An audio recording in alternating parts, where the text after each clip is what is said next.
Jai Shri Krishna. Today is May 17, 2026, and moon is still in Taurus in Rohini Nakshatra. So today we are going to discuss key important parameter about the Janma, Anujanma and Trijanma Nakshatra of the moon. Okay. So before we start, number one, please do subscribe to the channel to get the notifications, right? Number two, please share the comments in the comments section as well to not only engage but as a validation as well, but also as your feedback. Yeah. And third, I do teach free live Vedic astrology classes in Clubhouse. So it's weekly Wednesday, 7:30 p.m. Central Time. You have to, or 7:20 p.m. You have to download the Clubhouse app in iOS or Android platform. And then you have to add the Vedic Astrology Club, right? So please do that if you have not done it. All right. So moon is still in Taurus Rashi, Rishabha Rashi, and moon is in its own famous nakshatra, right? The famous connected, however you want to call it, Mula Trikona, emotionally connected, favorite, everything, right? It's Rohini Nakshatra. All right. And you can also see my t-shirt, which also shows a prism, right? And the prism and the ray of light, and also the writing, the dark side of the moon. All right. Okay. You can see the triangle or the prism, which also shows the 3 points, right? In a way, the 3 nakshatras or the Janma, Anujanma, Trijanma. So that's what we are going to discuss. Now, I follow the Udu Mahadasa, okay? And Vimshottari Mahadasa. There are 9 planets and the 27 nakshatras, and each planet has kind of a connection with 3 nakshatras. Technically speaking, Soma or Chandra or the moon is married to the 27 daughters of Daksha Prajapati, okay? And they eventually become nakshatras. There are totally 88 nakshatras in the sky, but we only count the 27 because they are in a certain belt, okay, and they are equidistant. And moon, when goes from one nakshatra to another, finishes lunar day, and they are in a certain path, belt, right? Think of a highway. You have a stone, you count, but any stone which is off the highway, you don't count, right? Same concept. Total 88, but we only take 67. All right. Okay. Now we'll understand the concept of Janma, Anujanma and Trijanma, right? See, the number 3 is such an important thing. 3 is connected with Trinity, right? The Brahma, Shiva, or Brahma, Vishnu and Shiva, right? The 3 lokas. It even comes in the Gayatri Loka, Bhuvar, Swarga Loka, right? The one where we live, the one above, the one below, right? The 3 lokas. The 3 generations we say, right? When we do the Tithi Tarpana, we do for 3 generations. Kind of coming back, it's the 3 births of Chandra, all right? We will see what is the significance in the last part, but let's break it down. Moon is married to 27 nakshatras, and they are the Daksha Prajapati's daughters, right? The 60 daughters were there, and 27 is married to. And there are 9 planets, including Rahu, Ketu. And each of them has got, 3 nakshatras assigned. So 9 times 3. And then each nakshatra has got a pada. So pada is nothing but the direction.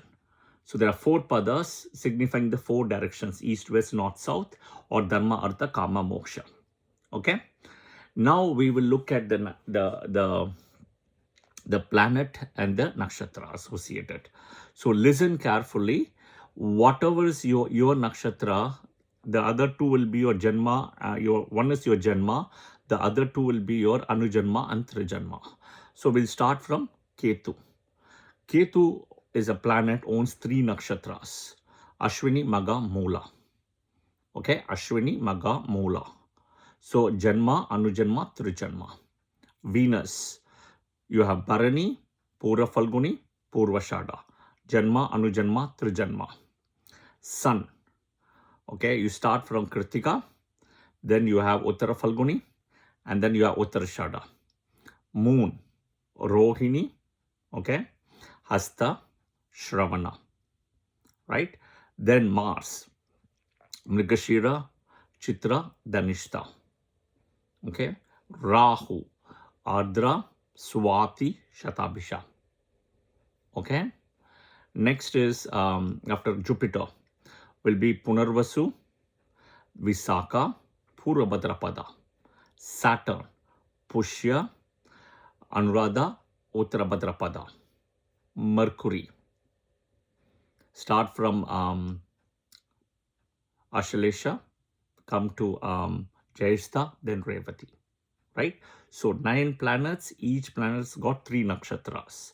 So if you're any one nakshatra among this, the other 2 will be Janma and Anujanma. So one is Janma, other 2 will be Anujanma and Trijanma, okay? Suppose you are Rohini nakshatra, because today is Rohini. So that is your Janma nakshatra. So Anujanma will be second from Janma, right, which is Hasta, and Trijanma is Shravana, okay? We'll touch Jyeshta.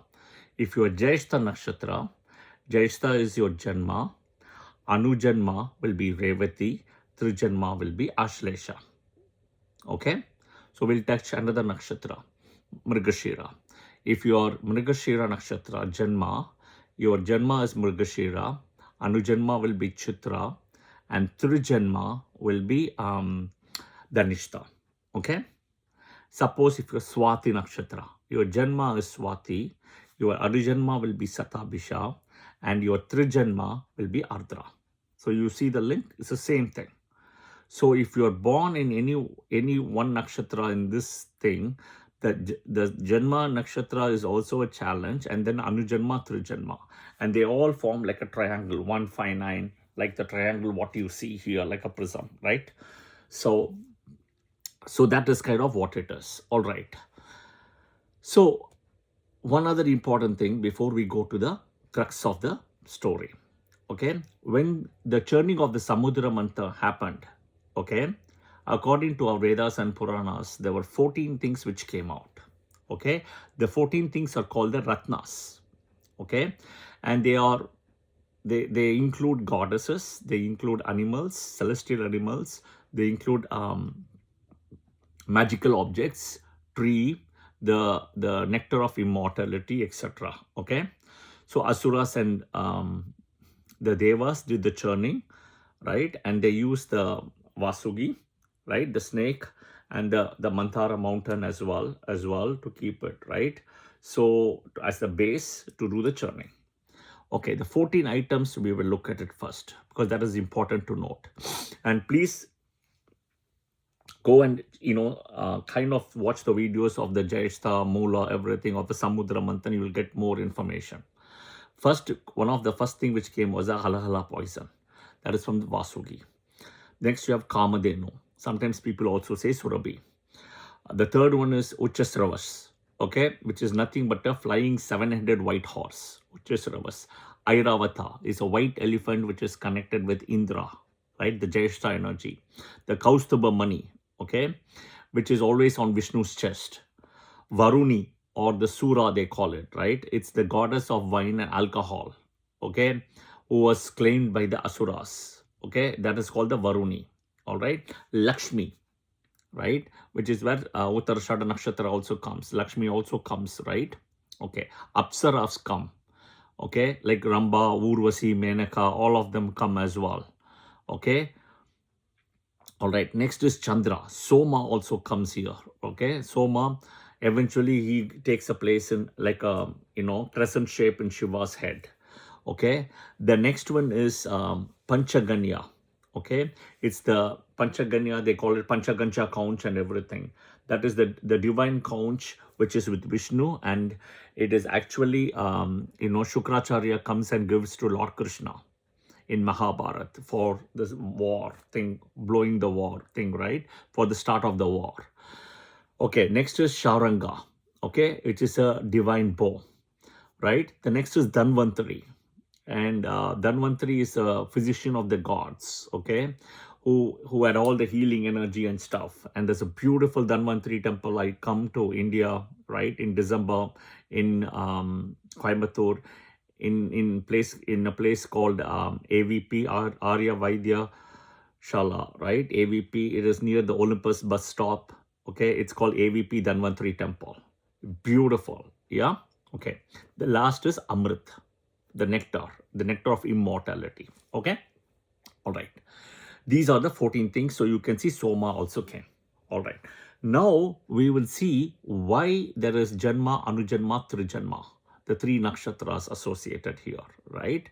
It comes from Soma, right, who was born as a benefic, great benefic, okay, to Atri and Anusuya.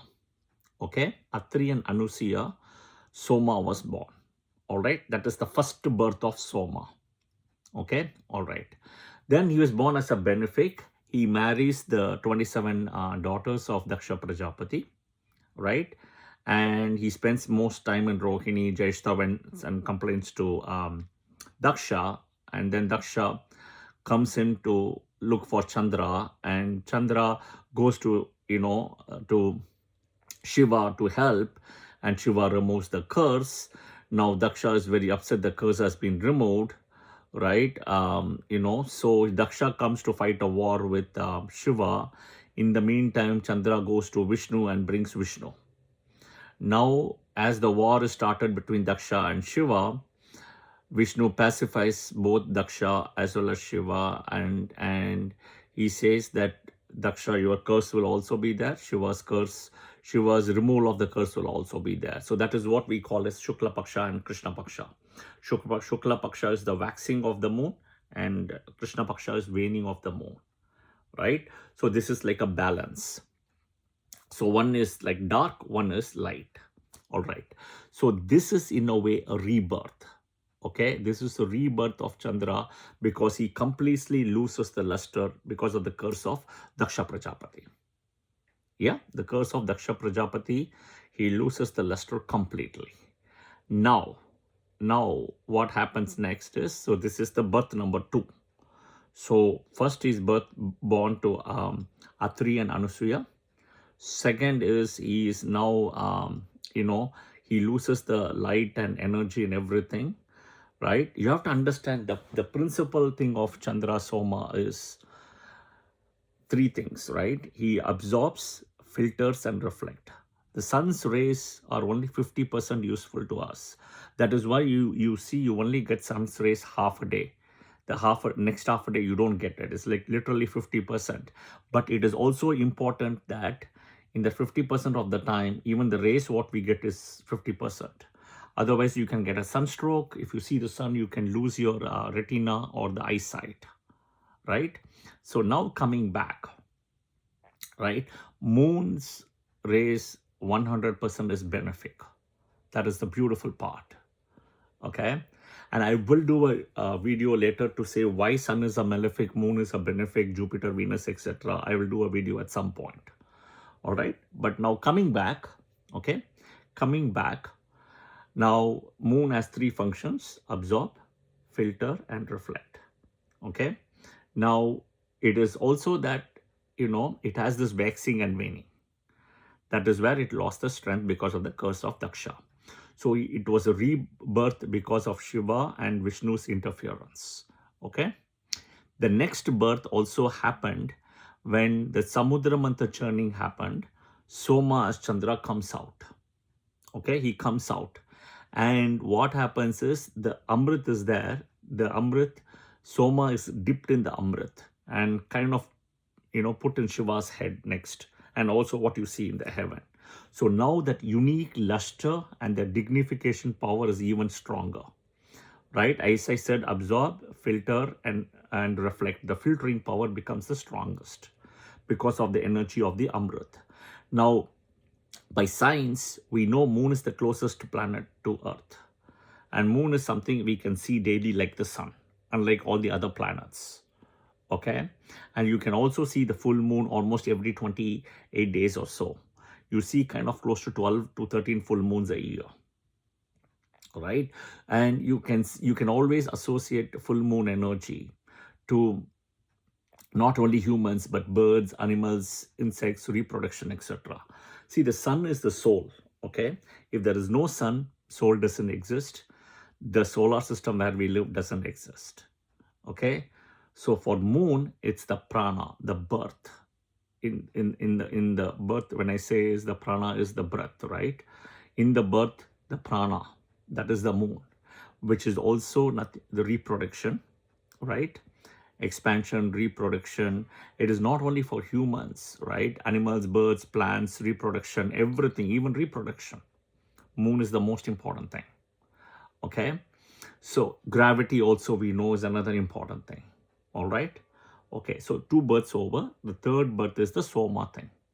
So now you see moon itself had 3 births, which is where we also have the 3 nakshatras, Janma, Anu Janma, Tri Janma. I'll also tell you a very interesting fact.